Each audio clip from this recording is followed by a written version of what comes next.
শেষ পর্যায়ে ইউরোর 17তম আসর। আগামী 15 জুলাই ইংল্যান্ড স্পেনের ফাইনাল দিয়ে পর্দা নামবে এবারের আসরের। জার্মানির বার্লিন অলিম্পিক স্টেডিয়ামে ম্যাচ শুরু হবে বাংলাদেশ সময় রাত 1টায়। দু দলের মুখোমুখি পরিসংখ্যানে কে এগিয়ে দেখে নিব রিপোর্টে। 15 জুলাই ইংল্যান্ড ও স্পেনের ম্যাচ দিয়ে শেষ হবে এবারের ইউরো চ্যাম্পিয়নশিপ। জার্মানির বার্লিন ও অলিম্পিক স্টেডিয়ামে ফাইনাল ম্যাচ শুরু হবে বাংলাদেশ সময় রাত 1টায়। এবারের ইউরোতে নিজেদের সেরাটা দিতে পারেনি ইংল্যান্ড। প্রায় প্রতিটি ম্যাচে হারতে হারতে জিতেছে ইংলিশরা, তবে শেষ পর্যন্ত ফাইনালের টিকিট পেয়েছে দলটি। তবে ফাইনালে কঠিন পরীক্ষা হবে দলটির জন্য। শিরোপা নির্ধারণীয় ম্যাচে ইংল্যান্ডের প্রতিপক্ষ দুর্দান্ত ছন্দে থাকা স্পেন।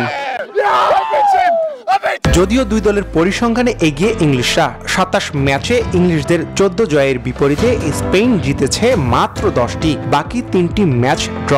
এর মধ্যে ইউরোতে স্পেন ও ইংল্যান্ড দেখা হয়েছে 4 বার, যেখানে একবারও জয় পায়নি স্পেন। 1996 সালে গোলশূন্য ড্রয়ের পর টাইব্রেকারে 4-2 গোলের ব্যবধানে জিতে সেমিতে ওঠে ইংল্যান্ড। 1960 সাল থেকে শুরু হওয়া ইউরো কাপে একবারও শিরোপা জেতা হয়নি ইংল্যান্ডের। 2021-এর ফাইনালে 1-1 গোলের ড্রয়ের পর টাইব্রেকারে ইংলিশদের কাঁদিয়ে চ্যাম্পিয়ন হয় ইতালি। অন্যদিকে আসরে ইংলিশদের হারাতে না পারলেও ইউরোতে বেশ সফল স্পেন। 1964, 2008 ও 2012 সালে শিরোপা জেতে দলটি।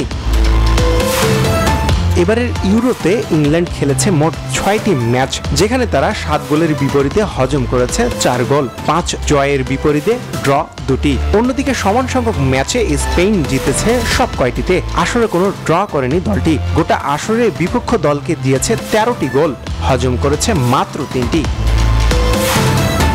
পরিসংখ্যানে স্পেন ফেভারিট হলেও জয় নিয়ে প্রথমবার ইউরো জিততে মরিয়া ইংল্যান্ড।